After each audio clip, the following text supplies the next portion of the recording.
आज गिरिराज और दुर्गा के घर में बहुत चहल पहल है। घर को अच्छी तरह से सजाया गया है। किचन में से अच्छे अच्छे खाने की खुशबू आ रही है। ऐसा इसलिए क्योंकि उनकी बेटी आभा और दामाद जी अहान शादी के बाद पहली बार घर पर आ रहे हैं। हिमांशी, बहू जल्दी से सारा काम कर लो। आभा और दामाद जी आने ही वाले हैं। कुशल बेटा, तुम सारा सामान तो ले आए हो ना? और काजू कतली लाए हो या भूल गए? दामाद जी को बहुत पसंद है। हिमांशी और कुशल एक दूसरे से बहुत प्यार करते हैं और अपने माता पिता की सारी बातें मानते हैं। लेकिन जब से कुशल की बहन आभा की शादी हुई है, मानो उसके माता पिता के लिए उनका दामाद ही सब कुछ है। आभा और अहान घर पर आते हैं। सब उनका स्वागत करते हैं। आभा और हिमांशी किचन में खड़ी होकर बातें करती हैं। आभा, कैसे है तुम्हारे ससुराल वाले? तुम्हारा मन तो लग रहा है ना वहाँ? और अहान जी तुम्हारा ख्याल रखते हैं या नहीं? पता नहीं भाभी, कभी तो लगता है कि ठीक है, कभी तो लगता है कहाँ फंस गई। जैसे भैया आपकी मदद करते हैं, आपका ख्याल रखते हैं, अहान ऐसे बिल्कुल भी नहीं है। अरे इतना मत सोचो तुम। शुरू शुरू में थोड़ी दिक्कत आती है, लेकिन बाद में सब ठीक हो जाएगा। चलो बाहर चलते हैं। हिमांशी और आभा चाय नाश्ता लेकर बाहर आई। सब लोग आपस में बात करने लगे, लेकिन अहान बहुत घमंडी तरीके से बोलता है। आपका घर तो बहुत बड़ा है ससुर जी। आपका और कुशल का बिजनेस भी बहुत अच्छा चल रहा है, तो आप लोगों ने दहेज देने में इतनी कंजूसी क्यों की? अरे दामाद जी, कैसी बात कर रहे हो? आपके परिवार ने जिस जिस चीज की मांग की थी वो सब हमने आपको दिया है। अगर किसी चीज की फिर भी कमी रह गई है तो बता दीजिए। कुछ चीजें बिना मांगे भी तो दी जा सकती है ससुर जी। अहान, अगर तुम्हें कुछ और चाहिए तो बता दो, हम तुम्हारी सारी इच्छा पूरी करेंगे। अहान प्लेट से बिस्किट उठाकर बोलता है। मांगने से दिया तो क्या दिया, वैसे भी आप लोग मेरी डिमांड कभी पूरी नहीं कर पाओगे। आभा और अहान अपने घर चले गए। उनके जाने के बाद कुशल कहता है।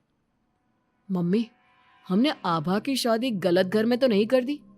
अहान और उसके घर वाले तो लालची लग रहे हैं। अरे चुप कर तू। दामाद ऐसे ही होते हैं, तेरी तरह नहीं कि तूने अपने ससुराल वालों से कुछ नहीं लिया और हर समय अपनी पत्नी से चिपका रहता है। ऑफिस से थका हारा आता है और अपनी पत्नी के साथ घर के कामों में मदद करता है। मम्मी, दहेज लेना तो गलत बात है ना? और हमारे पास किस चीज की कमी है? मैं अगर हिमांशी का घर के काम में हाथ बटाता हूँ तो वो भी मेरा ऑफिस का बहुत सारा काम करती है। इसमें बुरा क्या है? पति पत्नी को एक दूसरे की मदद करनी चाहिए। बेटा, किसी चीज की कमी तो अहान के घर पर भी नहीं है, लेकिन फिर भी हमने उसे दहेज दिया ना। ना केवल दहेज दिया बल्कि उनकी जो भी डिमांड थी वो सारी पूरी की। और उसने क्या किया? आपके और मम्मी के सामने ताने सुनाकर चला गया। आप दोनों को इससे दुख होगा। अहान ने इसका बिल्कुल ख्याल नहीं किया। बेचारी आभा का तो चेहरा देखने लायक था। कितनी शर्मिंदा हो रही थी वो अपने पति की बातों से। इस तरह कुशल ने अपने माता पिता को समझाने की खूब कोशिश की, लेकिन उसके माता पिता अहान को ही सपोर्ट करते रहे। और करते भी क्यों ना, हमारे समाज ने दामाद का रुतबा बहुत ऊंचे स्थान पर रखा है, चाहे फिर उनकी सोच कितनी भी नीची क्यों ना हो। इसी तरह से कई दिन बीत गए और एक दिन आभा अपने घर पर रोती हुई आई। अरे आभा, तुम रो क्यों रही हो? और ये तुम्हारे चेहरे पर निशान कैसे? आभा लगातार रोए जा रही थी।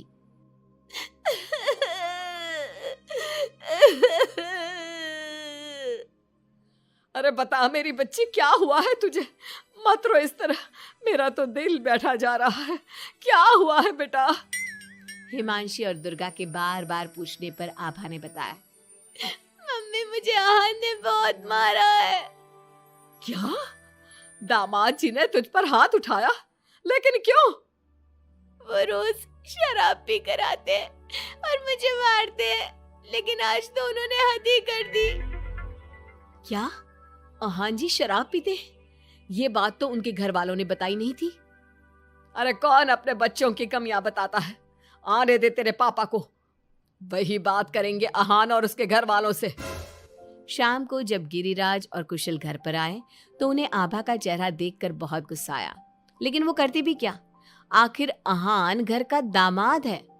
पर आभा के चेहरे पर चोट के निशान देखकर कुशल से चुप नहीं रहा गया। कुशल ने फोन करके आहान से बात की। आहान, तुम्हारी हिम्मत कैसे हुई मेरी बहन पर हाथ उठाने की? तुम्हारी बहन घर में किसी की बात नहीं सुनती, जो उसके मन में आता है वही करती है। अब तुम ही बताओ मैं कैसे चुप बैठ सकता हूँ। अगर वो किसी की बात नहीं सुनेगी तो तुम उस पर हाथ उठाओगे? मैं तुम्हारी तरह नहीं कि अपनी पत्नी के पीछे पीछे घूमता रहूं। अगर तुम्हारी बहन जरा भी टेढ़ी चली ना तो मैं उसे इसी तरह से मारूंगा। ये बोलकर आहान ने फोन काट दिया। ये सुनकर कुशल को बहुत गुस्सा आया। कुशल ने कहा, अब आभा अपने ससुराल नहीं जाएगी। आपने उसकी शादी गलत इंसान से कर दी। वो आदमी आभा के लायक ही नहीं है। अरे पागल हो गया है क्या? अपनी शादीशुदा बहन को घर पर बिठाएगा? लोग क्या कहेंगे? मम्मी, आपको अपनी बेटी की चिंता है या लोगों की? आहान हमारा दामाद है और घर में छोटे मोटे झगड़े तो होते ही रहते हैं। हमें इन बातों पर ध्यान नहीं देना चाहिए। हम आहान के माता पिता से बात करेंगे। आभा को आहान बिल्कुल पसंद नहीं था, लेकिन उसके माता पिता समाज के डर से उसे बार बार आहान के घर पर भेज देते थे। इस बार भी आभा को अपने ससुराल जाना पड़ा। एक दिन हिमांशी की तबीयत खराब हो गई तो उसने घर का काम नहीं किया।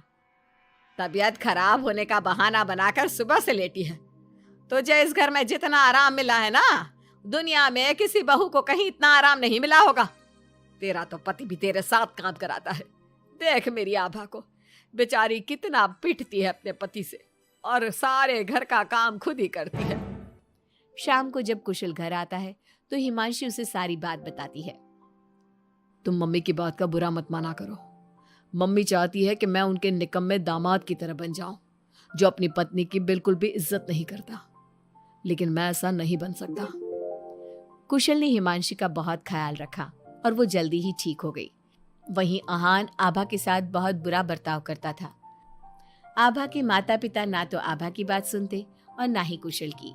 एक दिन आहान किसी काम के सिलसिले में शहर से बाहर गया हुआ था। वो जिस होटल में रुका था वहां उसे आहान दिखा। अरे ये तो आहान लग रहा है, मगर इसके साथ ये लड़की कौन है? कुशल ने वहां कुछ लोगों से पूछताछ की तो उन्होंने बताया, ये तो अक्सर इस होटल में अलग अलग लड़कियों के साथ आते हैं, लेकिन आप ये सब क्यों पूछ रहे हो?